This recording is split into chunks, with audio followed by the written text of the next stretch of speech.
Bambini ricoverati in pediatria sfrattati dalla scuola elementare, una decisione imposta dai lavori di bonifica nell'area del terzo piano. L'aula con banchi e sedie che ospitava i bambini più piccoli che frequentano le elementari è stata investita dal cantiere che sta intervenendo sul lato ovest della palazzina.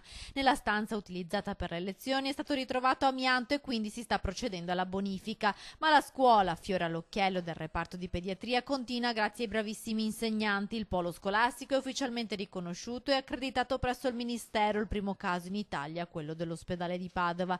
I bambini però ora sono costretti a studiare in stanze di fortuna e in alcuni casi anche nelle stanze della degenza. Il servizio non si ferma mai nonostante i disagi organizzativi, ci spiega un insegnante. L'istruzione per gli studenti delle medie e delle superiori invece non ha subito variazioni perché le loro aule non sono al terzo piano.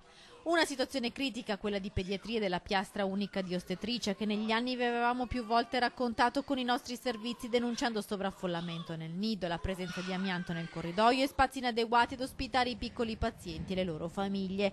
Entro fine aprile dovrebbero iniziare i lavori per la demolizione della palazzina di pneumologia, dove dovrebbe sorgere la nuova pediatria. Proprio oggi l'assessore regionale alla sanità, Manuela Lanzarina, ha fatto visita assieme al direttore generale dell'azienda ospedaliera, Luciano Flore, e al direttore della clinica privata, Giorgio Perilongo. La Lanzarina ha effettuato un sopralluogo all'intera struttura, partendo dal pronto soccorso e passando poi ai reparti, per poi prendere visioni dell'hospice pediatrico. Con Flore Perilongo la Lanzarina si è anche soffermata per fare il punto sui cantieri della terapia neonatale della futura palazzina di pediatria.